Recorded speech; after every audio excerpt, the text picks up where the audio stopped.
Hi friends, DreamBakes Delights പുതിയൊരു എപ്പിസോഡിലേക്ക് നിങ്ങൾക്ക് എല്ലാവർക്കും സ്വാഗതം. ഇന്ന് നമ്മൾ തയ്യാറാക്കാൻ പോകുന്ന ഒരു ബ്ലാക്ക് ഫോറസ്റ്റ് കേക്കാണ്. ഈ ബ്ലാക്ക് ഫോറസ്റ്റ് കേക്ക് ശരിക്കും പറഞ്ഞാൽ ഒരു ഹെൽത്തി വെറൈറ്റി ഓഫ് കേക്ക് എന്ന് വേണമെങ്കിൽ പറയാം. കാരണം ഇതിനകത്ത് നമ്മൾ ഓയിൽ യൂസ് ചെയ്യുന്നില്ല. ബട്ടർ ആണെങ്കിൽ ഇത്രയും വലിയൊരു കേക്കിന് വേണ്ടി നമ്മൾ ആകെ 20 ഗ്രാം ബട്ടർ യൂസ് ചെയ്യുന്നുള്ളൂ. അതായത് ഏകദേശം ഒരു 1.5 ടേബിൾ സ്പൂൺ. അതുപോലെ ഫ്ലോർ ആണെന്നുണ്ടെങ്കിലും ഒരു 60 ഗ്രാം, അതായത് അര കപ്പോളം മൈദപ്പൊടി മാത്രമേ നമ്മൾ യൂസ് ചെയ്യുന്നുള്ളൂ. അപ്പോൾ ഇതുപോലെ കുറച്ച് ഫ്ലോർ കൊണ്ടും കുറച്ച് ബട്ടർ കൊണ്ടും ഒക്കെ ഓയിലില്ലാതെ എങ്ങനെയാണ് ഇതുപോലെ ഒരു നല്ല കേക്ക് തയ്യാറാക്കുന്നതെന്ന് നമുക്ക് നോക്കാം. നമ്മൾ ബാറ്റർ പ്രിപ്പയർ ചെയ്യുന്നതിന് മുമ്പ് തന്നെ ആദ്യമായിട്ട് ചെയ്യുന്നത് നമ്മൾ പാൻ സെറ്റ് ചെയ്ത് വെക്കുക എന്നുള്ളതാണ്. അപ്പോൾ ഈ പാനിൽ ഞാൻ കുറച്ച് ബട്ടർ തൂത്തിട്ടുണ്ട്. ഇനി ഇതുപോലെ ഒരു കറക്റ്റ് അളവിന് മുറിച്ചെടുത്ത ബട്ടർ പേപ്പർ ഞാൻ ഇതിനടിയിലേക്ക് വെച്ച് കൊടുക്കുന്നു. അങ്ങനെ നമ്മുടെ പാൻ റെഡി ആയിട്ടുണ്ട്. ഇനി നമുക്ക് ബാറ്റർ പ്രിപ്പയർ ചെയ്യാം. ഇന്നത്തെ റെസിപ്പിയിലും ഫോളോ ചെയ്യുന്നത് ഗ്രാം മെഷർമെൻ്റ് ആണ്. കാരണം നമുക്ക് നല്ലൊരു റിസൾട്ട് കേക്കിന് കിട്ടണമെങ്കിൽ എപ്പോഴും നമ്മൾ ഗ്രാം മെഷർമെൻറ്റ് ഫോളോ ചെയ്യുന്നതാണ് നല്ലത്.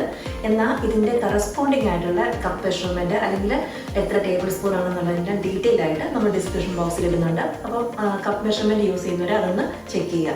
അപ്പോൾ ഇന്നത്തെ കേക്കിനൊരു പ്രത്യേകത ഉണ്ട്. എന്തെന്ന് വെച്ചാൽ ഈ ബ്ലാക്ക് ഫോറസ്റ്റ് കേക്കിൽ നമ്മൾ വളരെ കുറച്ച് പൊടികളെ യൂസ് ചെയ്യുന്നുള്ളൂ. അത് ഇപ്പോൾ സാധാരണ നമ്മൾ 1 കിലോ കേക്കിനൊക്കെ ആണെങ്കിൽ ഒരു 200 ഗ്രാം 250 ഗ്രാം ഒക്കെ മൈദ ആഡ് ചെയ്യും. പക്ഷേ ഇന്നത്തെ നമ്മളുടെ ഈ ബ്ലാക്ക് ഫോറസ്റ്റ് കേക്കിന് 60 ഗ്രാം, അതായത് അര കപ്പോളം മൈദ മാത്രമേ നമ്മൾ യൂസ് ചെയ്യുന്നുള്ളൂ. എന്നാൽ നമുക്ക് കിട്ടുന്ന കേക്ക് തീരെ ചെറുതൊന്നുമല്ല, 1 കിലോ സൈസിൽ വരുന്ന കേക്കാണ്. അതുപോലെ തന്നെ നമ്മൾ 10 ഗ്രാം കോൺ സ്റ്റാർച്ച് അല്ലെങ്കിൽ കോൺഫ്ലവർ യൂസ് ചെയ്യുന്നുണ്ട്. അതുപോലെ തന്നെ 20 ഗ്രാം കൊക്കോ പൗഡർ. ഈ കൊക്കോ പൗഡറിൻ്റെ കാര്യത്തിൽ പലർക്കും കൺഫ്യൂഷൻ ഉണ്ട്.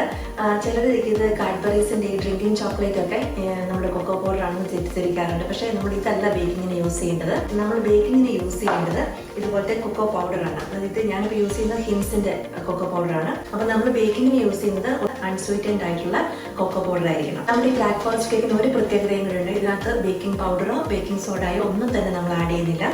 അപ്പോൾ നമ്മുടെ ഡ്രൈ ഇൻഗ്രീഡിയൻസ് ആയിട്ടുള്ള ഈ ഫ്ലോറും കോൺ സ്റ്റാർച്ചും കൊക്കോ പൗഡറും കൂടി നമുക്ക് ആദ്യം ഒന്ന് അരിച്ചെടുത്ത് വെക്കാം. കേക്ക് ബേക്കിങ്ങിനകത്ത് പല മെത്തേഡ് ഉണ്ട്. ഓരോ കേക്കിൻ്റെയും ടെക്സ്ചർ അനുസരിച്ച് അതിൻ്റെ മെത്തേഡ് ഡിഫറെൻ്റ് ആയിരിക്കും.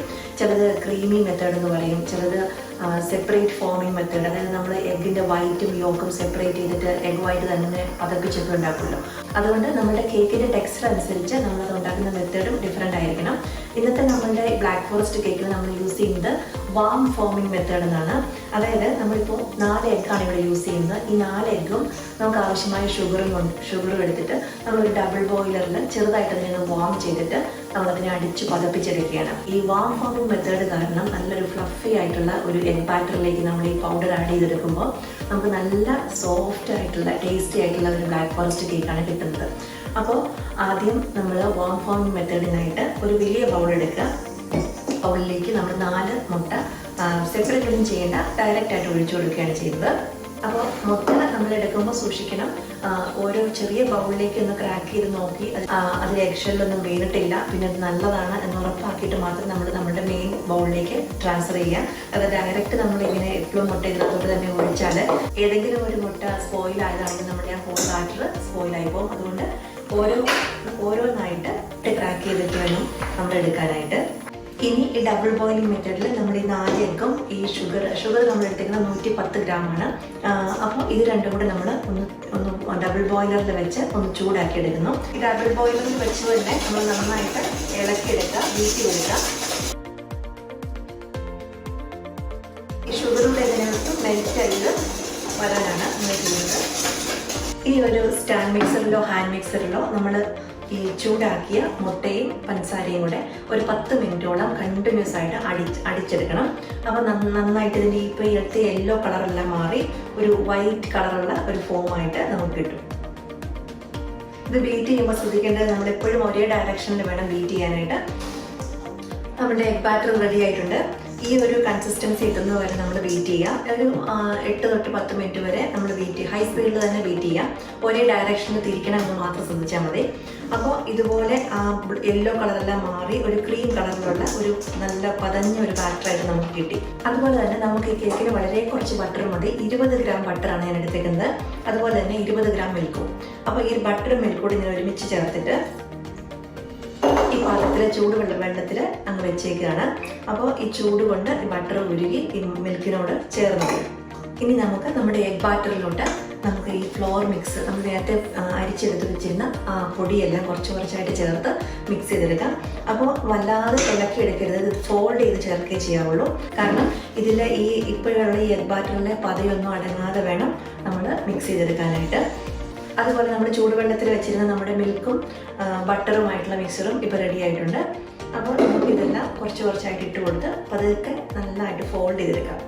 ഇത് മിക്സ് ചെയ്യുമ്പോൾ നമ്മുടെ സ്പാറ്റുലയൊക്കെ ഇടയ്ക്ക് ഇങ്ങനെ ഒന്ന് സൈഡിൽ ഇങ്ങനെ വടിച്ചു കൊടുക്കുക. കാരണം സ്പാറ്റുലയിൽ കട്ടിയായിട്ട് ഫ്ലോറ് പറ്റി പിടിച്ചിരിക്കാൻ സാധ്യതയുണ്ട്.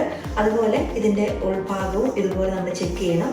നമ്മൾ ഫോൾഡിങ് മെത്തേഡിൽ ഇത് ഫോൾഡ് ചെയ്യുമ്പോൾ ഒരു വലിയ ബൗൾ തന്നെ ആയിരിക്കുന്നതാണ് നല്ലത്. അപ്പോൾ നമുക്ക് കൂടുതൽ പത അടങ്ങാതെ ഇതിനെ നല്ലതായിട്ട് മിക്സ് ചെയ്തെടുക്കാൻ പറ്റും. നമ്മുടെ ബാറ്റർ ഓൾമോസ്റ്റ് റെഡി ആയിട്ടുണ്ട്.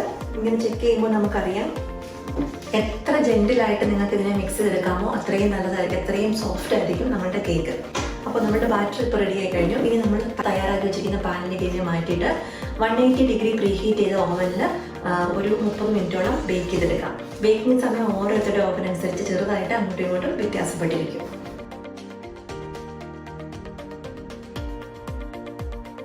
നമ്മുടെ കേക്ക് റെഡിയായി കഴിഞ്ഞു. 30 മിനിറ്റ് 180 ഡിഗ്രിയിൽ ബേക്ക് ചെയ്തതാണ്. ഇത് നമുക്ക് ഉടനെ തന്നെ ഇതിനെ പാനിൽ നിന്ന് മാറ്റിയിടാം.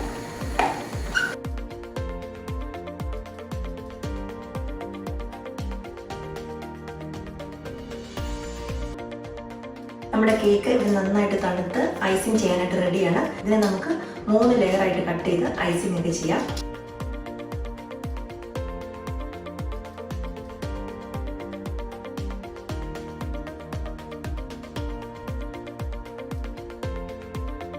നമ്മുടെ കേക്കിന് നന്നായിട്ട് ഡാബ് ചെയ്യാനായിട്ട് നമുക്ക് ഷുഗർ സൊല്യൂഷൻ വേണം. അത് 1:1 റേഷ്യോയിൽ എടുക്കണം. അപ്പം ഞാനിവിടെ ഒരു 75 ഗ്രാം വെള്ളവും 75 ഗ്രാം ഷുഗറുമാണ് എടുത്തേക്കുന്നത്. അപ്പോൾ ഇതിന് രണ്ടിനെയും നന്നായിട്ട് ഒന്ന് തിളപ്പിച്ച് ആറിച്ചെടുക്കണം. നമ്മളിത് ബ്ലാക്ക് ഫോറസ്റ്റ് കേക്കിന് വിപ്പിംഗ് ക്രീമാണ് കൊടുക്കുന്നത്. അപ്പോൾ ഞാനതിന് വേണ്ടിയിട്ട് ഒരു കേക്ക് നല്ല ഭംഗിയായിട്ട് ഐസിങ് ചെയ്യാനായിട്ട് നമുക്ക് ഏകദേശം ഒരു 350 ഗ്രാമോളം വിപ്പിംഗ് ക്രീമിൻ്റെ ആവശ്യമുണ്ട്. ഞാനിവിടെ മട്ടോപ്പ് എന്ന ബ്രാൻഡാണ് എടുത്തേക്കുന്നത്. അപ്പോൾ അതിലേക്ക് ഞാൻ ഏകദേശം ഒരു 3 ടേബിൾ സ്പൂൺ ഐസിങ് ഷുഗർ കൂടി ആഡ് ചെയ്യുന്നു. എപ്പോൾ നമ്മൾ വിപ്പിംഗ് ക്രീം വിപ്പ് ചെയ്യുന്നുണ്ടോ അപ്പോൾ എല്ലാം നമ്മൾ ഐസിങ് ഷുഗർ കുറച്ച് ആഡ് ചെയ്യണം. കാരണം നമുക്ക് നല്ല കറക്റ്റ് കൺസിസ്റ്റൻസി കിട്ടാൻ വേണ്ടിയിട്ടാണ്. അപ്പോൾ 350 ഗ്രാം വിപ്പിംഗ് ക്രീം, ഏകദേശം ഒരു 3 ടേബിൾ സ്പൂണോളം ഐസിങ് ഷുഗർ. ഇനി നന്നായിട്ട് ബീറ്റ് ചെയ്തെടുക്കാം. നമ്മളുടെ വിപ്പിംഗ് ക്രീമും ഷുഗർ സൊല്യൂഷനും ഒക്കെ റെഡി ആയിട്ടുണ്ട്. ഇനി നമുക്ക് കേക്കിന് ഐസിങ് ചെയ്ത് തുടങ്ങാം.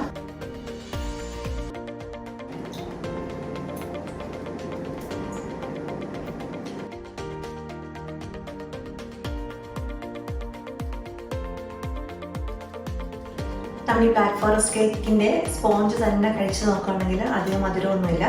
നമ്മൾ ഈ ഷുഗർ സൊല്യൂഷനൊക്കെ ഡാബ് ചെയ്ത് ക്രീമൊക്കെ ചെയ്ത് കഴിയുമ്പോഴാണ് ഈ കേക്കിന് മധുരം വരുന്നത്. അപ്പോൾ അതുകൊണ്ട് നന്നായിട്ട് തന്നെ ഷുഗർ സൊല്യൂഷൻ ഡാബ് തുടങ്ങണം. അപ്പോൾ അത് കേക്കിന് നല്ല മോയ്സ്റ്റ് ആക്കുകയും ചെയ്യും. ആ ക്രീമും ഒക്കെ ആയിട്ട് നന്നായിട്ട് യോജിച്ച് നല്ല ടേസ്റ്റായി വരികയും ചെയ്യും.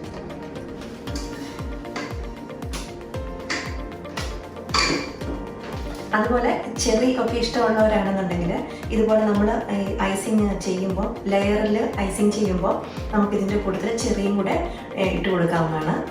അത് ഓപ്ഷനിലാണ്. ഈ ചെറിയ ഇടയ്ക്ക് കഴിക്കാനൊക്കെ ഇഷ്ടമുള്ളവരാണെങ്കിൽ ഇതുപോലെ ചെയ്യാം. അല്ലാന്നുണ്ടെങ്കിൽ അവോയ്ഡ് ചെയ്യാം. നമുക്ക് മുകളിൽ മാത്രം ചെറി വെച്ച് ഡെക്കറേറ്റ് ചെയ്യാനും മതി.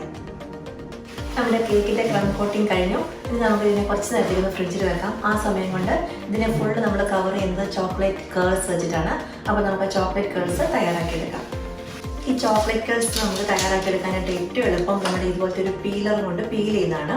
ചോക്ലേറ്റ് റൂം ടെമ്പറേച്ചർ ആണെങ്കിൽ മാത്രമേ നമുക്ക് നല്ല കേൾസ് കിട്ടത്തുള്ളൂ. അപ്പോൾ അതുപോലെ ചോക്ലേറ്റിനെ ഇങ്ങനെ പിടിച്ചിട്ട് ഇതുപോലെ നിന്ന് വെറുതെ ചീക്കി ഇട്ടാൽ മതി. അപ്പോൾ ഇത് പ്ലേറ്റിലോട്ടൊന്നും ഇങ്ങനെ ഇടുന്നതിനെക്കാട്ടിലും ബെറ്റർ ഇതുപോലെ ഒരു ബട്ടർ പേപ്പറിലേക്ക് ഇങ്ങനെ ചെയ്യുന്നതാണ്. അപ്പോൾ നമ്മുടെ നല്ല ചൂടുള്ള കാലാവസ്ഥയാണെന്നുണ്ടെങ്കിൽ നമ്മൾ ഈ കേൾ ചെയ്ത് കുറച്ച് കഴിയുമ്പോൾ തന്നെ അതിന് മെൽറ്റ് ചെയ്ത് അതിൻ്റെ ഷേപ്പെല്ലാം പോവും. അപ്പോൾ പെട്ടെന്ന് തന്നെ കേൾ ചെയ്യുക. എന്നിട്ട് നമുക്ക് ബാക്കിയുണ്ടെങ്കിൽ അല്ലെങ്കിൽ നമ്മുടെ കേക്ക് ഡെക്കറേറ്റ് ചെയ്യാൻ നമുക്ക് കുറച്ചൊരു സമയം എടുക്കുന്നൊക്കെ ഉണ്ടെന്നുണ്ടെങ്കിൽ ഇതിനെ ഫ്രിഡ്ജിൽ തന്നെ ഇങ്ങനെ സൂക്ഷിക്കാം. അപ്പോൾ അത് ആ ഷേപ്പ് അതുപോലെ തന്നെ ഹോൾഡ് ചെയ്തുകൊണ്ടിരിക്കും. പിന്നെ ലെഫ്റ്റ് ഓവർ ഉണ്ടെന്നുണ്ടെങ്കിലും നമുക്ക് ചെറിയ ഡബ്ബയിൽ ഇട്ടിട്ട് നമ്മൾ ഫ്രീസറിൽ അല്ലെങ്കിൽ ഫ്രിഡ്ജിൽ സൂക്ഷിച്ച് വെക്കാവുന്നതാണ്. പിന്നെ ഇനി നമുക്ക് നമ്മുടെ കേക്കിനെ ഈ കേഴ്സ് എല്ലാം വെച്ച് നന്നായിട്ട് കവർ ചെയ്തെടുക്കാം. അപ്പോൾ നമ്മൾ കൈയും കൊണ്ട് ഇതെടുത്ത് വാരി ഇങ്ങനെ വെച്ചാൽ നമ്മുടെ കയ്യിലെ ചൂട് കാരണം ഈ ചോക്ലേറ്റ് മെൽറ്റായിട്ട് അതിൻ്റെ ആ കേഴ്സിൻ്റെ ഭംഗിയൊക്കെ പോകും. അപ്പോൾ ഓരോരുത്തർക്കും ഓരോ മെത്തേഡ് ഉണ്ടാവും. ഞാൻ ചെയ്യുന്നത് താഴെ ഈ കേക്ക് ബോർഡിൻ്റെ അടിയിൽ ഇതുപോലെ ഒരു ബട്ടർ പേപ്പർ വെക്കും. എന്നിട്ട് ഇതുപോലെ ഒരു സ്പാറ്റർ എടുത്തിട്ട് ഞാൻ കുറച്ചായിട്ട് ഇങ്ങനെ സൈഡിൽ പ്രസ് ചെയ്ത് കൊടുക്കും ചെറുതായിട്ട്. അപ്പം എക്സ്ട്രാ താഴെ വരുന്നതിന് നമുക്ക് ഇങ്ങനെ എടുക്കുകയും ചെയ്യാം. കുറേ പ്രസ് ചെയ്യരുത്. പ്രസ് ചെയ്യുമ്പോൾ ആ കേഴ്സ് പൊളിഞ്ഞു പോകും.